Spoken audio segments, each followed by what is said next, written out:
Eu ia levantar essa discussão agora, porque eu sou fã de Star Trek, por exemplo. Vamos dar o exemplo de Star Trek. Star Trek, os caras viajam pelo universo, tem a Confederação, e quando eles encontram um planeta novo, eles têm a diretriz primeira que você não pode influenciar naquele planeta e tem que ele continuar na evolução dele.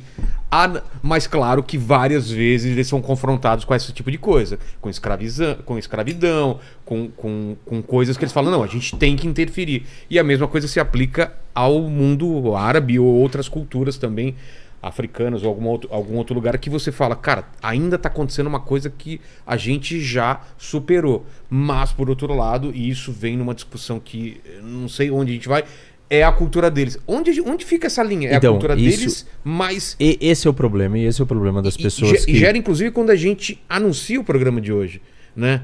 Que as pessoas confundem as coisas, né? Fala, os caras só defendem o lado ocidental e não entendem o Oriente. Mas essa é uma das críticas, por exemplo, quando a gente teve recentemente esse dilema em relação à Copa do Mundo no Catar. Exato. Que é um país ditatorial, que teve escravos, oprime as mulheres, que teve sistema praticamente de escravidão para construir os estádios, que investiu 20 vezes mais do que custa uma Copa no mundo normal, aonde inclusive impondo regras a um evento que foi criado por países democráticos, aonde se jogava futebol para poder fazer confraternização entre dos povos, onde, sei lá, casais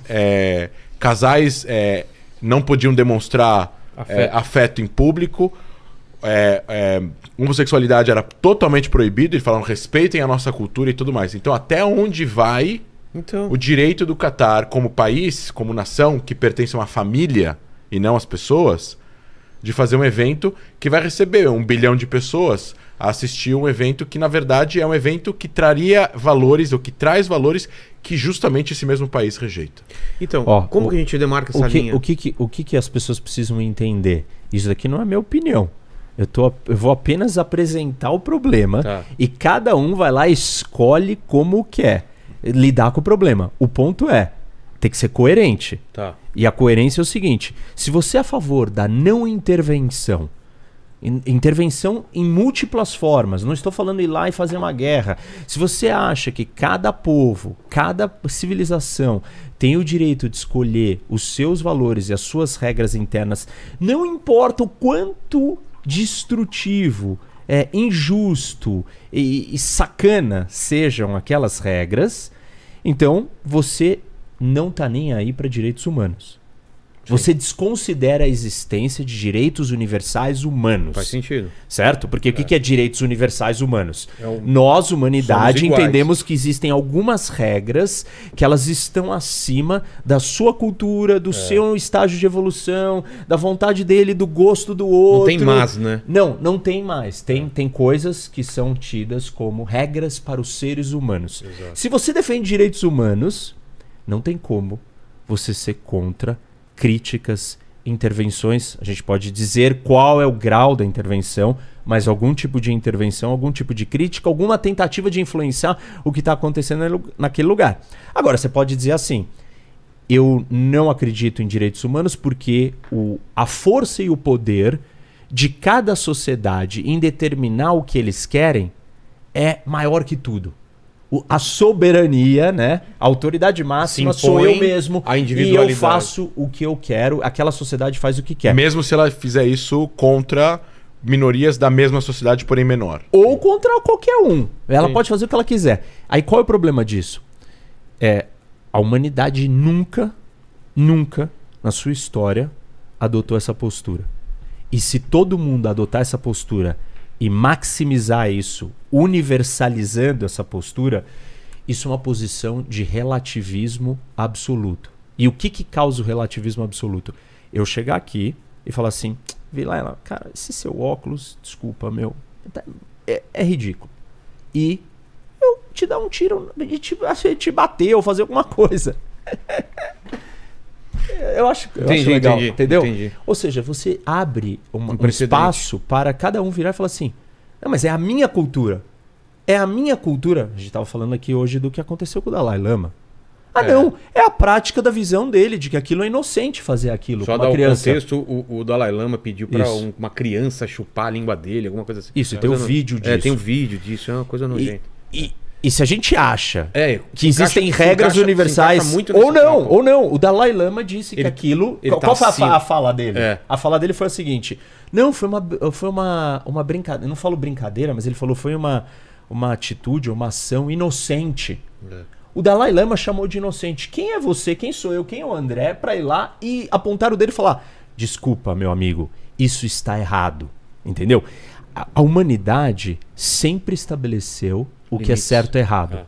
A gente pode discutir o que é o certo e errado, mas dizer que o certo e errado é absolutamente relativo te leva a uma situação de anarquia máxima, onde o mais forte impõe o certo dele, no final das contas, porque não tem nenhum padrão universal ou comum a ninguém.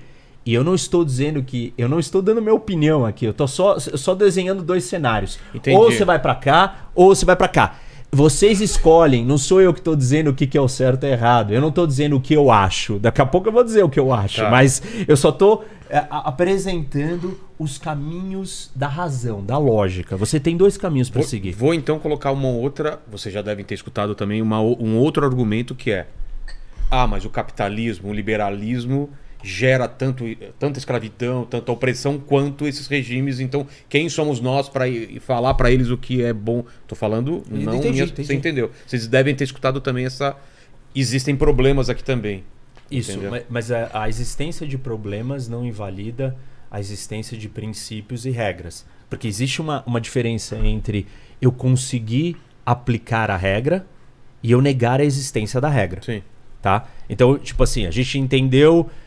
que o capitalismo não aplica bem a regra. Mas você é a favor da existência de regras de direitos universais? Sim ou não? Sim. Só tem dois caminhos, a gente voltou pro mesmo. André, sim ou não? Não. Sim ou não?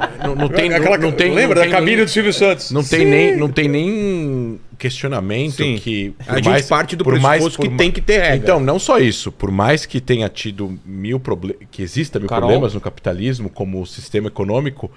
Não, eu acho que é incomparável com qualquer outro sistema, né? No sentido de liberdade e de democracia que isso causa.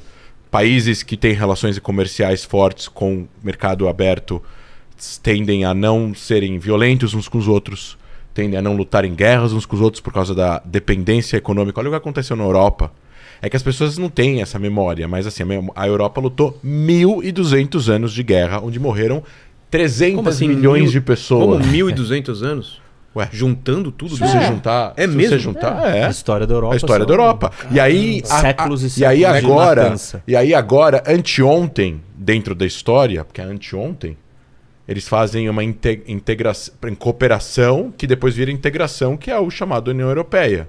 Sim. Você vê a França lutando uma guerra contra a Alemanha hoje em dia? Não. Então. Mas até pouco tempo atrás... Eles estavam se matando. Eles eram arqui-inimigos por 1000 anos. Ó, lembra desse ponto que a gente tem que voltar nele, que é democracias e conflitos. Certo. Mas depois você grava. É só função. Não, com certeza. Eu acho que assim, primeiro tem que ter regras. Realmente, existem sistemas ou países ou divisões de renda ou... trabalhos sociais, onde você tem mais diferenças sociais, menos diferenças sociais, mais realidades de igualdade social, menos... No fim das contas, eu não consigo nomear uma sociedade comunista que tenha uma liberdade para as pessoas fazerem o que elas querem, protestar nas ruas, a vida é boa e é ótima e tá tudo muito bem, muito feliz. Você consegue nomear uma eu não tô indo nem tão longe. Eu tô aqui, eu tô nem chegando nisso. Eu tô no dilema básico. Eu tô no básico. O dilema básico Eu fui pra frente. Você foi um pouco. Porque eu acho que o grande problema hoje em dia... Fala, Carol, corta essa parte, o Lenin. Finlândia. Mas a Finlândia não é comunista e nem socialista. Não. A Finlândia é capitalista. Ultracapitalista. É capitalista. Mas os escandinavos são super capitalistas. Ela tem o que hoje em dia a gente fala em bem-estar social muito avançado. Que muitas pessoas falam que é socialismo. Não é. Mas é isso. Mas o que